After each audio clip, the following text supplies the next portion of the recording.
नमस्कार विद्यार्थी मित्रांनो, तर आजच्या व्हिडिओमध्ये आपण 11 मे 2026 current affairs today daily current affairs 2026 चालू घडामोडी आजच्या दिनांकात जे काही घटना घडलेल्या आहेत त्याचे संपूर्ण विश्लेषण बघणार आहोत. प्रश्न क्रमांक 1, नव्याने स्थापन झालेल्या दक्षिण किनारा रेल्वे विभागाचे मुख्यालय कोठे असेल?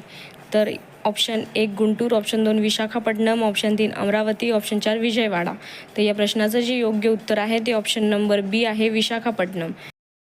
प्रश्न क्रमांक 2, कोणत्या देशाने इल्टी-रिहमान क्षेपणास्त्र विकसित केले आहे?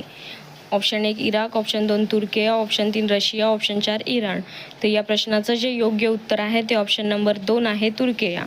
तर इलिस्त दरम्यान क्षेपणास्त्र हे तुर्कमेनिस्तानने संरक्षण आत्मनिर्भरता मजबूत करण्यासाठी आणि आपल्या सामरिक लष्करी क्षमतांचा विस्तार करण्यासाठी अनावरण केलेले एक प्रोटोटाइप आंतरखंडीय बॅलिस्टिक क्षेपणास्त्र आहे. तुर्कस्तानमधून प्रक्षेपित केल्यास हे क्षेपणास्त्र युरोप, आफ्रिका आणि आशियातील प्रदेशांना लक्ष्य करण्यास सक्षम आहे. मध्य पूर्वेतील देश. राष्ट्रपती आहे रेसेप तय्यिप एर्दोगान. राजधानी आहे अंकारा. चलन आहे तुर्की लिरा. प्रश्न क्रमांक 3, रॉयल एनफील्ड तामिळनाडू बाहेर आपल्या पहिला मोठा उत्पादन युनिट उभारण्यासाठी ₹2,200,00,000 गुंतवणुकीची घोषणा कोणत्या राज्यात केली? Option 1 Gujarat, option 2 Rajasthan, option 3 Andhra Pradesh, option 4 Assam. तर ठिकाण आहे सत्यवेडू मंडल, तिरुपती जिल्हा, जे तामिळनाडूच्या सीमेच्या जवळ आहे. क्षमता आहे या प्रकल्पामुळे कंपनीच्या वार्षिक उत्पादन क्षमतेत सुमारे 9 लाख मोटरसायकलीची भर पडेल. तर आंध्र प्रदेशबद्दल काही महत्त्वाची माहिती बघूयात. आंध्र प्रदेशमध्ये राष्ट्र हे स्थापन झालेलं आहे 1 नोव्हेंबर 1953. मुख्यमंत्री आहेत पहिले एन चंद्राबाबू नायडू. राज्यपाल आहे एस अब्दुल नझीर. राजधानी आहे अमरावती आणि राष्ट्रीय उद्यान आहे व्यंकटेश्वरा, पापीकोंडा, राजीव गांधी. महत्त्वाची धरणे आहेत सामलीला, श्रीशैलम आणि नागार्जुन सागर. सतीश धवन स्पेस. प्रश्न क्रमांक 4, 3 मे 2026 पर्यंत भारताचे सर्वात तरुण सक्रिय आंतरराष्ट्रीय मास्टर IIM कोण बनले आहे? Option 1 R Praggnanandhaa, option 2 Apar Saxena, option 3 D Gukesh, option 4 Arjun. तर या प्रश्नाचं जे योग्य उत्तर आहे option number 2 Apar Saxena. 3 May 2026 रोजी भारताचे सर्वात तरुण सक्रिय आंतरराष्ट्रीय मास्टर IIM ठरले आहेत. तर काही महत्त्वाचे असे दुसरे घडामोडी बघूयात. मुंबई महानगरपालिकेच्या पहिल्या महिला आयुक्त अश्विनी भिडे. महाराष्ट्र राज्य खो खो संघटनेच्या अध्यक्ष सुनेत्रा पवार. भारत जनगणना 2027 ब्रँड ॲम्बॅसेडरपदी सुदर्शन पटनायक. मोसादचे पुढील प्रमुख Roman Gofman. Indian digital payment intelligence corporation MD आणि CEO के सत्यनारायण राजू. FICCIचे नवे महासचिव अनंत स्वरूप. राज्यसभा उपसभापती हरिवंश नारायण सिंह. नॅस्कॉम अध्यक्ष श्रीकांत वेलमकनी. संरक्षण लेखा नियंत्रण अनुग्रह नारायण दास.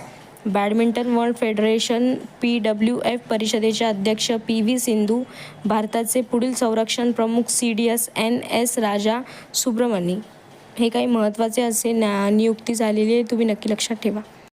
प्रश्न क्रमांक 5, 31 मे 2026 पासून भारताचे पुढील संरक्षण प्रमुख CDI म्हणून कोणाची नियुक्ती करण्यात आलेली आहे?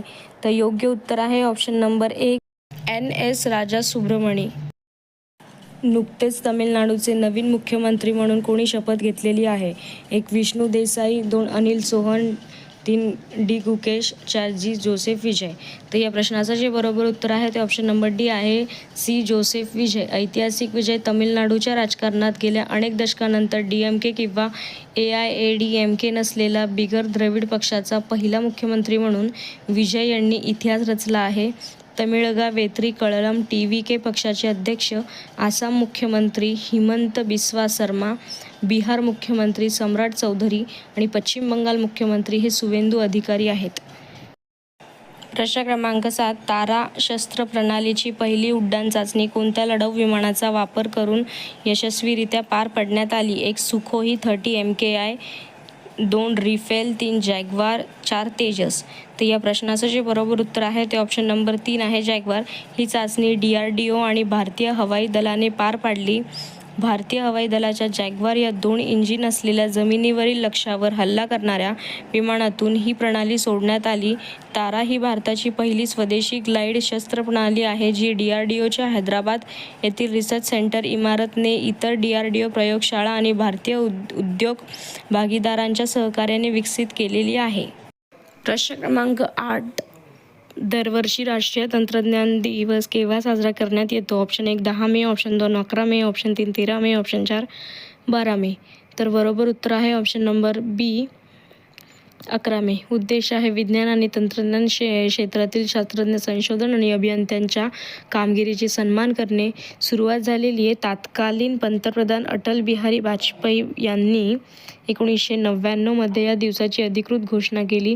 महत्त्व आहे की हा दिवस भारताला अण्वस्त्र क्षमता असलेल्या राष्ट्रांच्या गटात सामील झाल्याची आठवण करून देतो आणि तंत्रज्ञानातील आत्मनिर्भरतेवर भर देतो.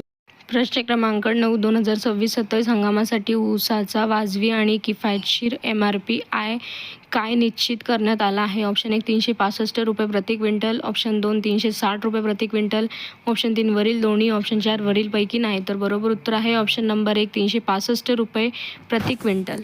प्रश्न क्रमांक 10. भारताची पहिली पूर्णपणे कायदाविरहित राज्य न्यायपालिका कोणाच्या ठिकाणी ठरलेली आहे? तर या प्रश्नाचं जे उत्तर आहे तुम्ही मला कॉमेंटमध्ये सांगा.